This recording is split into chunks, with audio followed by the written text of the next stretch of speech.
I'm gonna show you to one beautiful person and religious, their moral values and practices. So first interview is Catholic religious. So let's go. So mga pinakanay, so adit pa na para-interview sa inyo. So pwede mo ipakilala yung Ako, hindi mabutay, hindi ako barang kumulon. Pero, anak ko dali yung tagal. So panduha, san imo pamaagi sa iyo rin yung nano po ang ibig sabihin sa maupay na pamatasan tapos nano ang para sa iyo ang maupay na hindi. Anak ko din ko. Isa na mga pamatasan, ang gusto ko lang, ang dito ka na pinagkita. So pantulo, nano ang pinaka-importante na pinihimo sa iyo reliyon nga nag-iyo nagagamit na kay sa ano? Pagpasalamat sa Ginoo. Napasalamat sa kada aga nga tintagan para kasi maupay nga lawat maupay nga tinabuhi. Labi na gud na pagpasalamat ko. Abot ng kagabi ko. Pasalamat ko maupay nga kaya. Bukod sa pamilya. So, panupat, nano ang ibig sabihin sa tama at mali na mo para sa iyo reliyon na pwede ko ba maghatag halimbawa? Yun naman sa reliyon, mali ko pinapanigan. Bisan na nung reliyon, ang akong laging tutuman ang pagrespeto sa mga kasitaw, pagrespeto sa Ginoo para maupay natin ang tao. So, panlima, so may dapo ba ka mga butang na dapat iyo din susunod nga pamati nga nakakabulig nga kung paano dapat iyo din papakisamahan ng iba na tao nga labi na ato na mga tao na diri party sa iyo reliyon. So, kung diri man parte sa akong reliyon, sa akong reliyon, bisan na nung klase sa reliyon, ginuusalaan akong pag-ampo nga magkaulo sa lakit na tanan kay sa bukos ng kalibutan usalan ako. So, panupat, so nano ang papel sa pagpasaylo nga kaluoy tas hustisya sa iyo gitutuuran. Anak ko naman, pagpasalamat sa pagkalo. Kung nagkakamali man, sira o nagkakamali man, nakimari man ang pagkakito. Anak ko lagi na ang sa Ginoo nga pagkaulo sa bisang kung diri nagkakasundo pagkaulo sa laan ato nga una-unang tanan. Bukos ng pamilya, bukos ng kalibutan. So, may dapo ba kang pagkakapareho sa pamatasan or tradisyon at ibang reliyon nga natin? May dapat kang pagkakapareho pamatasan sa ibang reliyon nga natin? Diri sigurado nga magkapareho ang pamatasan sa reliyon. Basta na ako lagi ni Sering, kaging istoryahan akin sining mga reliyon. Iba, daman iyan mga advice sa akon, pero ni Sering ko la, padayon na lang iyo karin sinong kay ako, diri ko pwede balhinon na akong kalugarinon, kay katuloy ko lang.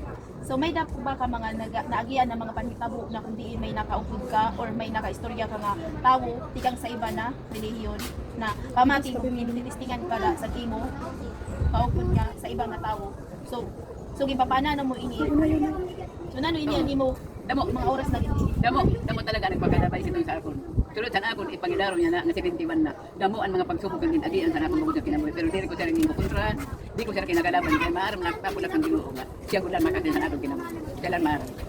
So sa panay. So nano kuan ginihimo niyo pag may da mga diri pareho nga paniniwala or aksyon ang mga tao sa iyo relihiyon pati at iba na relihiyon. So nano po ang ginihimo niyo pag may da mga diri ka pareho ka mga paniniwala or aksyon ang mga tao sa iyo relihiyon pati sa ibang relihiyon. Ay, ako lang yan. Mga may ano ba ang mga nahihimo niyo mga kung mga may na ba ka mga diri ka pareho nga paniniwala? Diri nga ni pareho nga reliyon. May da sitong gihapon nagdadagdag sa akon. Kaya nano ko nung nga diri ka napagali sa amon, benda ko sa akon talaga. Isisaring ko lang, diri pwede balhinon ang akong una-una. Kaya kanang ginuwi ni pagbutulan.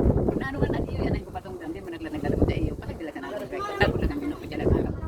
So sa panay. So sa imo opinion, may da po ba ka mga maupay na nahimo sa sulod sa iyo relihiyon nga pamati niyo dapat ibuon sa tanan ng tao kay nano? Oo. Kaya kung diri ang Ginoo na akong paglawag, diri siguro sining akong kabutangan.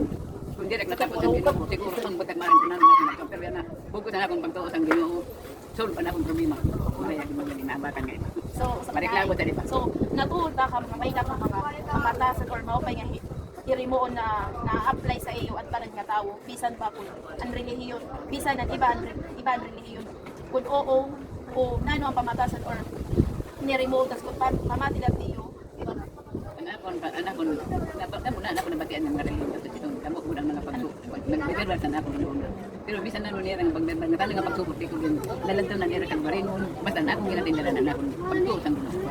Kinalaon siya lang imarang. Damo din yan, tikinati sa ako ng mga reliyon ko. So dai patas. So may dabo ka mga karoy na iba na i-share or i-hatag na maupay na himo sa sunod sa iyo reliyon or ipasabot kung paano nakakabulig sa kung paano liwat siya. Nakikita yan nga sa kalibutan. Nakikita yan na ang kalibutan.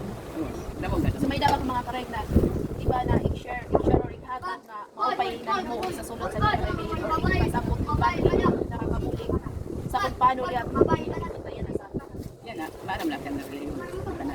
Paray at kinpres, paray at kinampo sa kitong magiging matuman na akong ginti kinayon. Naganan, bugos ko nga kinabuhi, alpati na ako. Bugos ko, pagpapos ang mga siya na maaram. Kung ano na po problema, siya na maaram, siya nagigayad sana. So, damang salamat na sa imong pagkikaw sa tao. Salamat sa nga. May nagapon sa akong nabot. Di sa konsugat niya na akong baga kamupangan. Diri ako nakikalam sa iba. Basta importante, anak akong ibibiling sa akong buong na kinabuhi. Ginaatay ko na akong pamilya. Ayaw kang paglabot sa diri para sa akin. Ang importante, maprofessional ka man o diri. Respeto ang importante sa tao. Mm. So, damang salamat. The interview is all about the Catholic religion, highlighted its deep influence on the faith, values, and daily lives of its. Also showed that Catholic is not only a religion, but also a way of life that shapes culture, family, values, and personal identity. Overall, the Catholic religion continues to be a source of hope, faith, and unity among its believers.